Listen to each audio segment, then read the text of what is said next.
ഹൈറിച്ച് തട്ടിപ്പ് കേസിൽ വ്യവസായി വിജേഷ് പിള്ള കൊച്ചി ഇ ഡി ഓഫീസിൽ ഹാജരായി. ഹൈറിച്ച് MD പ്രതാപനും കൊച്ചി ഇ ഡി ഓഫീസിൽ ഹാജരായി. കഴിഞ്ഞ ദിവസങ്ങളിലും പ്രതാപനെയും ഭാര്യ ശ്രീനയെയും ചോദ്യം ചെയ്തിരുന്നു. ജിജേഷ് കരുണാകരൻ ചേരുന്നു. ജിജേഷ്, ഈ ചോദ്യം ചെയ്യൽ പുരോഗമിക്കുകയാണോ ഇപ്പോഴും?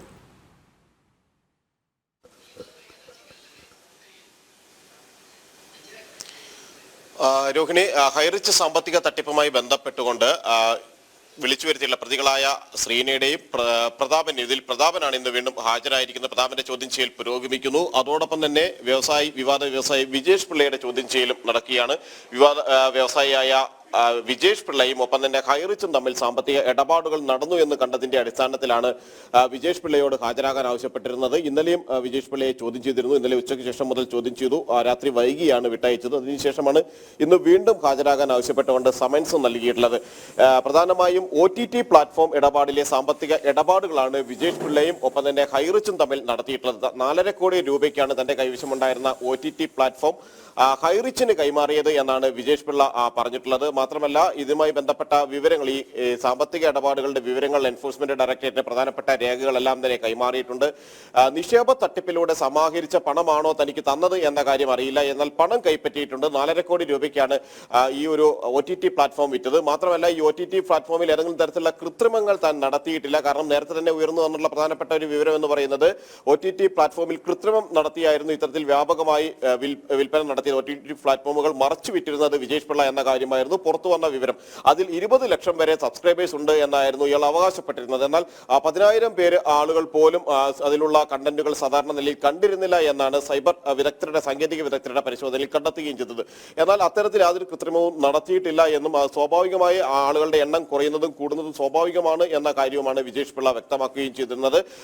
ഇതുമായി ബന്ധപ്പെട്ട് ചോദ്യം ചെയ്യലിന് ഹാജരായ വിജേഷ് പിള്ള പ്രതികരിക്കുകയും ചെയ്തു. ജനൻ ടിവിയോട് വിശദാംശങ്ങൾ തന്നെ പറയുകയും ചെയ്തിരുന്നു. അങ്ങനെ ചോദ്യം ചെയ്യൽ ഇപ്പോഴും പുരോഗമിക്കുന്നു. ഇതോടൊപ്പം തന്നെയാണ് പ്രതാപന്റെ ചോദ്യം ചെയ്യൽ 3-ാം ദിവസമാണ് ഹൈറിച്ച് സാമ്പത്തിക തട്ടിപ്പ് കേസിൽ മുഖ്യ കണ്ണിയായിട്ടുള്ള കമ്പനിയുടെ MD പ്രതാപന്റെ ചോദ്യം ചെയ്യൽ പുരോഗമിക്കുന്നത്. ഇന്നലെ പ്രതാപനെയും ഭാര്യ ശ്രീനയെയും ചോദ്യം ചെയ്തു. കഴിഞ്ഞ ദിവസവും പ്രതാപനെയും ശ്രീനയെയും അന്വേഷണ സംഘം വിശദമായി ചോദ്യം ചെയ്തിരുന്നു. ഏതാണ്ട് 1 മാസത്തോളം ഒളിവിൽ കഴിഞ്ഞതിന് ശേഷമായിരുന്നു ഇവർ അന്വേഷണ സംഘത്തിന് മുന്നിൽ കഴിഞ്ഞ ദിവസം ഹാജരായത്. കോടതി കൂടി, അതായത് മുൻകൂർ ജാമ്യാപേക്ഷ പരിഗണിക്കുമ്പോൾ അന്വേഷണവുമായി സഹകരിച്ചുകൂടെ എന്നും ED അന്വേഷണവുമായി സഹകരിച്ചുകൂടെ എന്ന കാര്യം കോടതി തന്നെ, കലൂർ PMLA കോടതി തന്നെ തിരക്കിയിരുന്നു.